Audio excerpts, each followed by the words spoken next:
Hey there. Hope you're doing well today and having some nice moments wherever this video finds you. So today I'd like to discuss four toxic relationship myths that are revealed to us from the DBT tradition. And just as a reminder, we're going through some videos on DBT here on my channel. And what is DBT? So DBT stands for Dialectical Behavior Therapy. And the way I see it is it's a healing modality that combines things like mindfulness, acceptance, and emotion regulation, and it brings those skills to bear on the things that are going on in our life, our experience. I'm particularly interested in healing from trauma and working with addiction, but it can be used for a wide variety of different topics and just to kind of better our lives and look at our own experience. Specifically, I've been covering the relationship skills component, which is what these four toxic relationship myths fall into. And just as a reminder, these relationship skills are a composite of social skills training, assertiveness training, listening, and in addition to negotiation skills. And so let's jump right into the four toxic myths. Here's what they are. One, if I need something, it means there's something wrong or bad about me. Two, I won't be able to stand it if the other person gets mad or says no. Three, it's selfish to say no or ask for things. Four, I have no control over anything. And so those are the four toxic myths revealed to us by the DBT tradition, and I'd like to go in depth into each one for the remainder of this video. Now, before I do that, if this topic is interesting to you, if you like some of the stuff on my channel, I would encourage you to like this video and subscribe so you can see my future videos. And also you can help spread this information to others who might benefit from it. If you're getting a benefit, then go ahead and do that. I'd also love to hear from what's going on in your experience if you're willing to share with me in the comments. So without further ado, let's get into the four myths in detail. And so as a reminder, myth one is if I need something, it means there's something wrong or bad about me. And this isn't true from the perspective of DBT, because every human being needs something from other human beings, whether it's attention, support, love, help, or just plain kindness. Frankly, we're not sufficient unto ourselves, and our whole lives are spent in relation to others, negotiating with others for everything we require to survive and also thrive, both physically and emotionally. So if you think of it like that, there's nothing wrongful or shameful about needing things also, even though it can sometimes seem like that. It's basic to the human condition, being in relation and having needs. In contrast to the myth, a healthy alternative coping is that you could use, a new idea that you could introduce is, I have a right to want things. So as opposed to needing things is bad, or that's the myth, I have a right to want things could be a different approach you could try. So with that, let's get into the second myth. This one is interesting. Myth two is, I won't be able to stand it if the other person gets mad or says no. And so we recognize we have needs. There might be a block to asking for them because someone might say no, which is very possible. So they describe this myth like this. Hearing an angry refusal hurts. Sometimes it hits so hard and it can even be very visceral, like take your breath away, really surprise you. However, they challenge the idea that we can't stand that feeling. And they ask us to reflect back on, maybe sometimes this has happened before, rejections, etc. And they are difficult, but we do get through them. So they're calling on us to remember how resilient we are and to draw on our past experience of resilience. And to also recognize, on the other hand, that resilience doesn't in any way mute or suppress the difficulty, because refusals hurt. However, they contrast the kind of risk of facing a refusal with the years of suffering we can live through because we've never asked for what we wanted.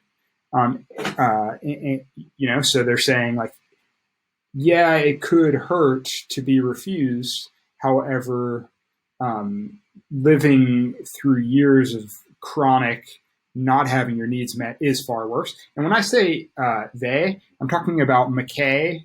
I believe it's Scott McKay. I apologize if I'm getting that wrong. I am going to put the link in the description, which is the DBT workbook, which is I'm reading through and is very, very helpful. It's been helpful to me. So when I use they, I'm talking about the authors of that, including McKay. That McKay's and the authors are reminding us that yes, refusals can hurt. However, it's worth risking because it will hurt worse to never have our needs met. And they offer an healthy alternative coping, which is I have the right to ask for things, even if the other persons won't or can't give them. So let's move on to myth number 3. This one is myth 3. It's selfish to say no or ask for things. You may feel that it is selfish to ask for things because of, this is what they say. You may feel that it's selfish to ask for things because of messages in the early family system that said your needs didn't count or your needs were less important than the needs of others.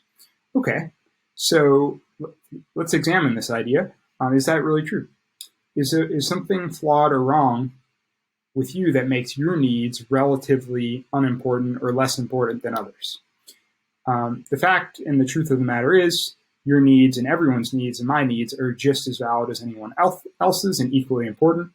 And it is not selfish for us to advocate for them, both to ask for things and to set limits with others. This is both normal, healthy, and necessary. Our very survival as individuals depends on knowing and saying what we want. If we don't, folks may not pay attention. And so a healthy coping alternative they offer is it's normal and healthy to ask for things. And finally, myth 4 is I have no control over anything.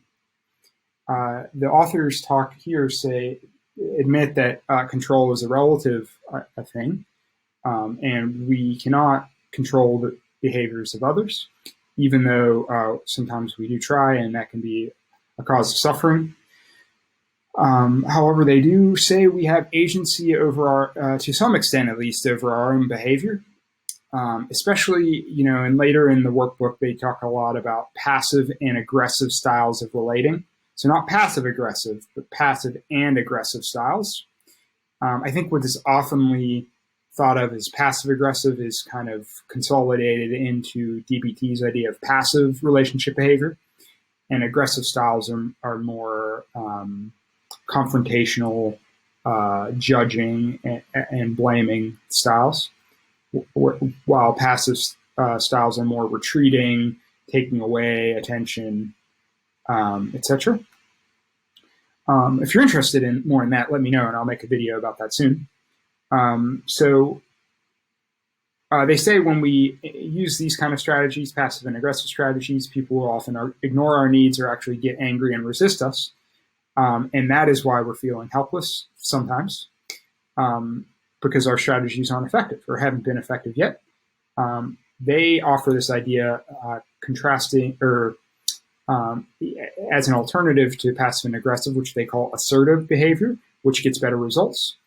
They say, based on their clinical experience, that people more often than not listen and respond positively to assertive requests. It's an interesting claim. I'm working on being more assertive myself, and it does seem to be working well for me, but everyone is in a different context. So keep that in mind. I think it's worth experimenting with, but let me know if you want to chat about that further. So they offer, as a contrast to this myth, a helpful alternative coping thought is, I can choose to behave in more effective ways. Okay, so those are the 4 myths. If I need something, it means there's something wrong or bad about me. With the alternative, I have a right to want things. The second myth is I won't be able to stand it if the other person gets mad or says no. The alternative coping thought is I have a right to ask for things even if the other person can't or won't give them. Myth 3 is it's selfish to say no or ask for anything. A helpful coping thought here is it's normal and healthy to ask for things. And then lastly, I have no control over anything, contrasted with I can choose to behave in effective ways, or more effective ways. And so thanks so much for watching this video. It was awesome to spend 10 or so minutes with you. I would like to let you know if you'd like to join us in our peer-to-peer mutual aid groups where we discuss this kind of material. We have a Facebook group below. You can get details and connect with me there. If for whatever reason you don't use Facebook, just let me know in the comments and I'd still love to connect with you and also hear about which one of these myths jumped out to you the most. Thanks so much for spending some time with me today, and I'll talk to you soon. Bye.